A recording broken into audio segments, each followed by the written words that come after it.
Hello friend, मैं BM Yadav आपको स्वागत करते हैं बीएम यादव ऑफिशियल चैनल पर। चलो वीडियो को स्टार्ट करते हैं।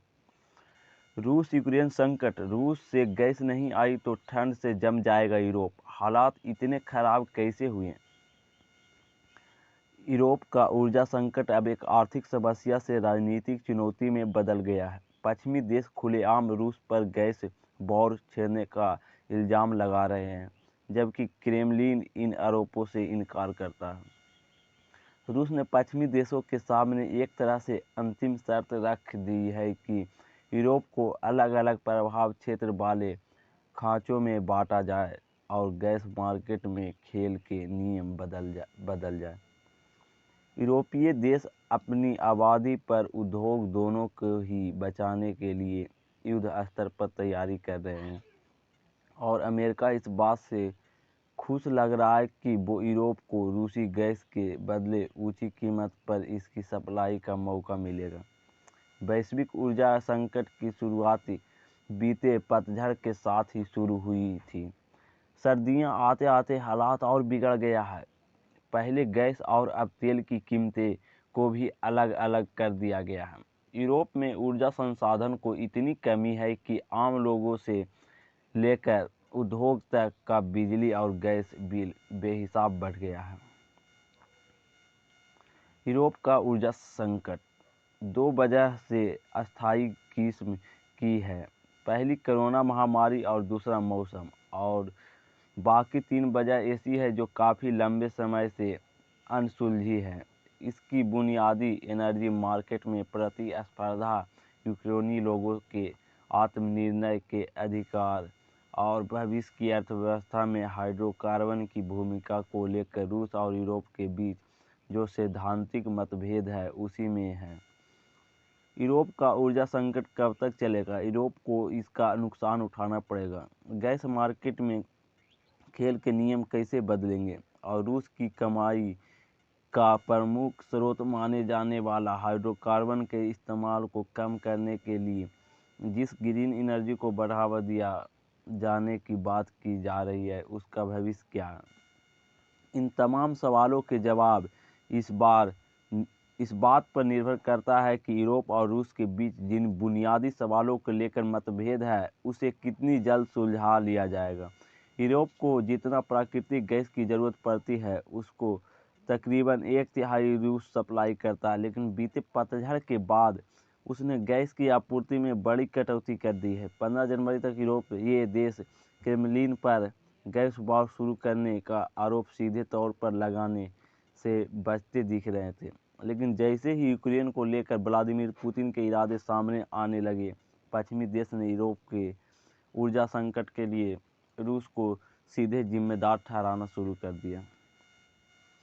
साल 1973 से 74 का ऐतिहासिक तेल संकट, और कुछ समय पहले ही इंटरनेशनल एनर्जी एजेंसी के प्रमुख फाती बिरोल ने साफ लफ्जों में रूस को चालबाज करार दिया था।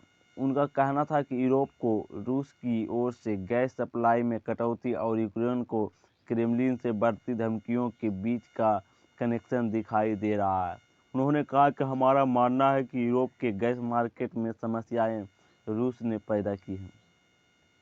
पिछले 3 महीनों में गैस प्रोग्राम ने रिकॉर्ड कीमतों के बावजूद यूरोप को सप्लाई की जाने वाली गैस में 25% की कटौती की है। इतना ही नहीं, यूरोप में जिन जगहों पर गैस स्टोर करके रखा जाता है वहां भी सप्लाई रोकी गई ताकि कीमतें और बढ़ जाएं। आईआईए के प्रमुख का कहना है कि साल 1973 से 74 के ऐतिहासिक तेल संकट के बाद ये यूरोप के सामने सबसे बड़ा ऊर्जा संकट खड़ा हो गया है। साल 1973 के यौम किपर युद्ध में पश्चिमी देश ने इजरायल का समर्थन किया था, जिसके बाद अरब देश ने पश्चिमी देशों को तेल बेचने से इनकार कर दिया था।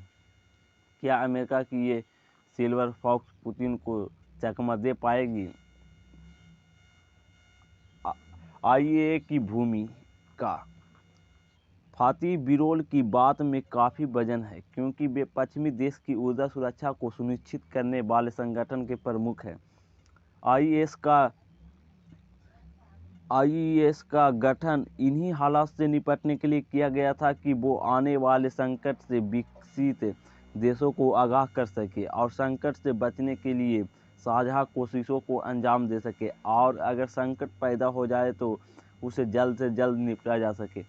पिछली आधी सदी में केवल 3 बार हुआ है, 2 बार जंग की सूरत में 1991 का खाड़ी युद्ध और साल 2011 का लीबिया संकट, और एक बार 2005 में कैटरीना चक्रवात के बाद हालात हुआ है। एक और जहां पश्चिमी देश रूस पर संकट खड़ा करके इल्ज़ाम ठोक रहे हैं, तो दूसरी ओर क्रेमलिन को कहना है कि यूरोप खुद इन हालातों के लिए जिम्मेवार है। रूस पश्चिमी देशों के यूरोप से इनकार करता है। उसको कहना है कि यूरोप के ऊर्जा संकट से उसका कोई लेना देना नहीं है। रूस की दलील है कि यूरोपीय संघ गैस सप्लाई करने वाली कंपनियों के बीच कड़ी प्रतिस्पर्धा लाने की कोशिश और जलवायु परिवर्तन के खिलाफ लड़ाई इसके लिए जिम्मेदार है। रूस के उप प्रधानमंत्री अलेक्जेंडर नोवाल कहते हैं कि मैं इंटरनेशनल एनर्जी एजेंसी जैसी प्रतिष्ठा संस्थान के प्रमुख से ऐसी बातें सुनकर हैरत में हूँ। वे यूरोपीय उपभोक्ताओं की समस्या के लिए हम पर दोष मढ़ रहे हैं। ना तो रूस और ना ही गैज़प्रोम इसके लिए जिम्मेदार है। खुले बाजार की व्यवस्था।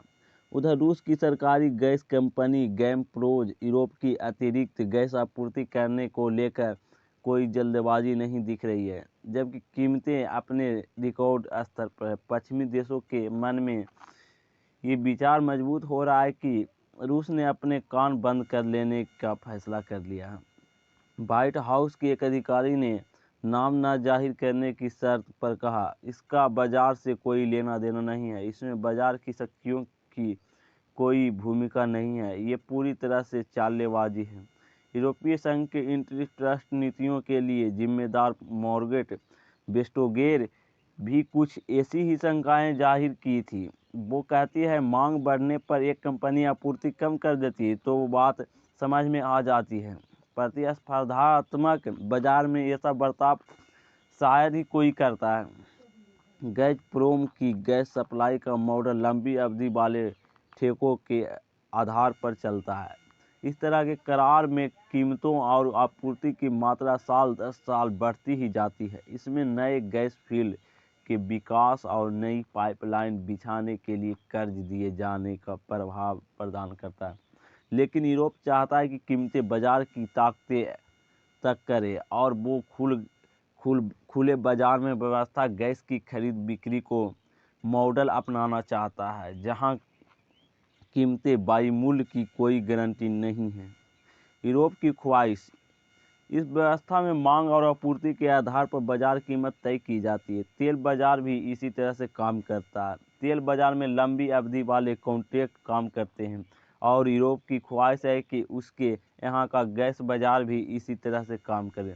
साल 2050 से यूरोपीय संघ ने सब कुछ स्टॉक एक्सचेंज के हवाले कर देने का लक्ष्य रखा है, लेकिन रूस इस मॉडल का सख्ती से विरोध करता है। राष्ट्रपति व्लादिमीर पुतिन कई मौकों पर अपना विरोध जाहिर कर चुके हैं, और रूस अपने स्टैंड पर कायम है। उसके उप प्रधानमंत्री अलेक्जेंडर नोवाक ने भी एक दिन पहले यही बात दोहराई है। उन्होंने कहा है कि यूरोपीय संघ का नज़रिया संकीर्ण है। वो लॉन्ग टर्म के कॉन्ट्रैक्ट वाली व्यवस्था की जगह शॉर्ट टर्म की स्पॉट कॉन्ट्रैक्ट वाला मॉडल अपनाना चाहता है। हमारे पास बहुत बड़े संसाधन हैं और हम आपूर्ति कर सकते हैं, लेकिन उत्पादन के लिए किसी प्रोजेक्ट में निवेश की ज़रूरत होती है, और किसी प्रोजेक्ट के मुनाफे वाली स्थिति में पहुंचने में वक्त लगता है, और ये हमारी स्पष्ट रणनीति है। रूस इस बात से नाराज़ है कि जर्मनी यूक्रेन को नज़रअंदाज करके बाल्टिक सागर से गुजरने वाली नॉर्थ स्ट्रीम गैस पाइपलाइन की दूसरी परियोजना की मंजूरी को अटका रहा है। राष्ट्रपति पुतिन ने अक्टूबर में कहा था कि जैसे ही इस प्रोजेक्ट को हरी झंडी मिलेगी, यूरोप को गैस की आपूर्ति अगले ही दिन से बढ़ जाएगी। चलो भाई, वीडियो समाप्त हो गया है। अगर वीडियो अच्छा लगेगा तो लाइक, शेयर, सब्सक्राइब जरूर करना भाई, जितना से जितना ज़्यादा हो सके शेयर करो। वीडियो समाप्त हो गया। Okay bye.